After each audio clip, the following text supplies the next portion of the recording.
Greetings, members, one and all of the Salivation Nation. This is what is keeping silver down. Let's explore.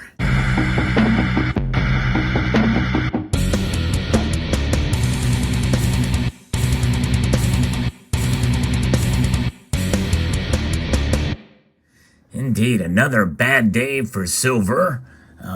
Price has been dropping pretty dramatically. In fact, it is flirting with the high $20 numbers here. It is now below $21.50. In fact, as I record this video, mere moments before the markets close, silver is down almost 50 cents, down 49 cents with a 2.23% drop to $21.38.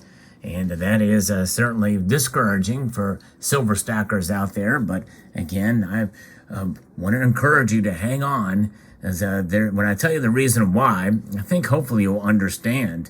Now, obviously, people are going to be screaming at their devices. It's manipulation. It's manipulation. Price suppression. And yes, I know. I've heard that before. Most of you know my position on that subject. I do believe manipulation is happening. I covered as soon as I see reports of it. It's well publicized, and I've reported on this multiple times about J.P. Morgan and them having to pay over $900 million in fines for manipulation, and it happens.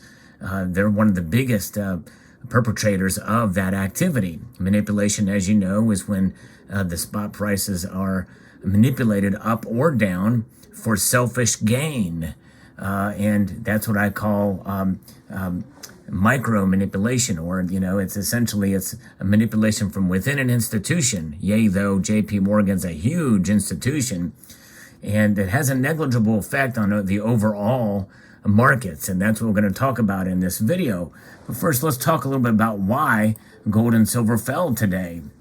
Gold and silver prices are lower, with gold notching a 3-month low and silver an 8-month low. Bearish outside markets saw a higher U.S. dollar index and lower crude oil prices, even though we are now seeing record high gas prices again around the country here in the United States. And that helped to pressure the precious metals markets. Fuller negative near-term technical charts are also fueling the bearish short-term speculative traders. The safe haven metals have also been punished recently by rising bond yields. You've heard me talk about that recently. But that's not the biggest reason of what is really keeping silver down.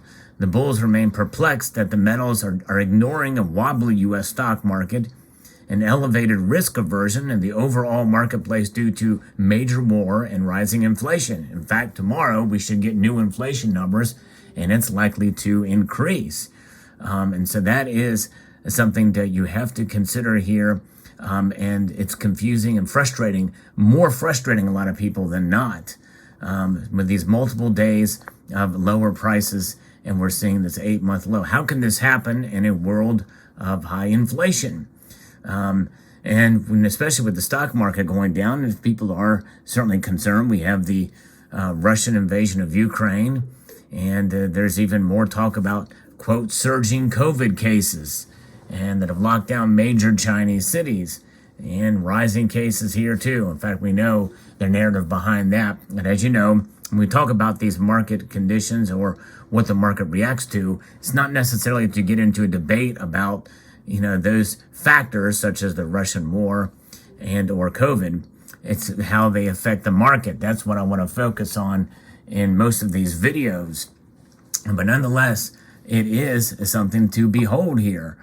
Silver prices falling. It's investing.com has another article that talks about this, and that silver settling down. The dollar scaled to 2-decade high, and yields on 10-year benchmark hit 3.18% for the first time since November 2018, as investors priced in the prospect of an aggressive policy of tightening by global central banks.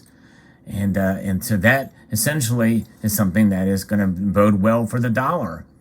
And the U.S. Federal Reserve can stick to half-point interest rate hikes for the next 2 or 3 meetings and then assess how the economy and inflation are responding before deciding whether further rises are needed. In fact, there's been some talk that some may say that come the fall, when they do another rate hike, that they may actually start quantitative easing again, and maybe even lowering rates. But we'll see. The half-point increase approved by the Fed is an aggressive move, and I don't think we need to be moving even more aggressively, according to Raphael Bostic, said in the comments that appear to rule out a larger 3/4 point hike. And that is actually bode well for the dollar and not so much for silver. And so what is happening here?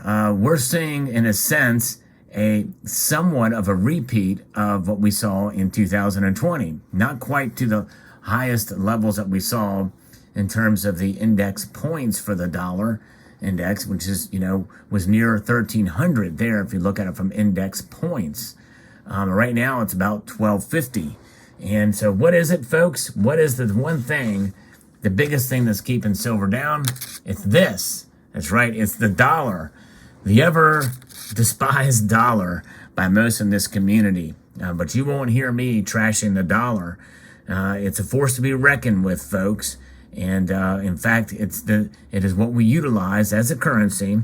And as I even dare say it, understanding and having watched all of Mike Maloney's Hidden Secrets of Money series, I just disagree, because the dollar, the one thing that is supposed to set the difference between currency and money, is a store of value. Of course, as you know, and I've covered it in several videos, the dollar is a store of value. It's just that store is just depreciating every month now at a rate of 1.2% by the last measure. And tomorrow, after the recording of this video, we're probably going to see that increase over year. And that increase, by the way, is right now, as it stands year over 8.5%. I think it's 8.7%. And that's by the official measure of the Consumer Price Index. What about the real measure of inflation? Typically, the way they used to do it in the 80s was now utilizing what's documented through shadow stats. But nonetheless, the dollar has certainly proven itself in terms of being the safest of the safe havens, according to some out there. And that's where people are going, even though it's depreciating in value. So I would say that since that's where people are going, that's where they're putting their faith. It's putting a lot of pressure on all commodities, but especially gold and silver too, but especially silver. The stronger dollar will tighten financial conditions at a time when many economists are warning about our prospect for a recession. And so you have all these things. Now, does that mean that we should just abandon gold and silver and go to the dollar? No. But I think of having that fundamental understanding of the power of the dollar, since it is utilized in 60% of transactions around the world, 60% of nations utilize it for transactions. It is the top world's reserve currency. It is in trouble, though. There's no question about it, but they have a way out. It's well publicized, and they're going to reset the dollar. And that resetting is going to be based off of some sort of central bank digital currency, where that currency will be essentially tied to a blockchain of sorts. And that blockchain will be tied to several different factors: environmental, social, and governance, which is a bit scary. And all of these dollars will be tracked. They want to implement that system without having any rules. All the rules will be forced upon you, which is why it's advisable to have some gold and silver, and especially silver these days with the prices low. There are some deals to be had. I would encourage you to shop around for them. I've made several large purchases as of late before this biggest dip, but that's okay. You live with it. You live with the price you pay for the silver that you buy at the time you buy it, and understanding that when you buy silver, you buy it for the long haul. And that's what the message I want to send in this video, and to not be frustrated. Natural market forces, no matter what you believe about manipulation or price suppression, and by the way, it should be noted that I am more open-minded to price suppression as a possibility than ever before. notwithstanding price suppression, I believe, even if it exists to the level that some people feel, I think it has a negligible effect compared to the natural market forces. It's a powerful thing, folks, and psychology drives a big part of that. The manipulative factor is based off of, you guessed it, emotions. Is it that time of the month, folks? That's right. It is we can call it PMS if we like to. That's a pre-monetary syndrome, progressive monetary syndrome, where they like to use progressive ideals to, get the dollar and to, with all this fiscal, this quantitative easing, modern monetary theory, with progressive monetary syndrome, and we are afflicted. And what is the answer to that? Hard, stable wealth in the form of silver in this particular case, in this particular video. Hang on to it and buy it as you see fit based off of the prices that you feel comfortable paying above spot price for silver. And just hang on, guys and gals. It's going to be okay, even with prices this low. And so hang in there. There's where we're at. So that is what is keeping silver down. I hope you found this video insightful. I'd like to extend a multitude of gratitude to you all for taking the time to watch, and to encourage you to please rate, share, comment, and subscribe.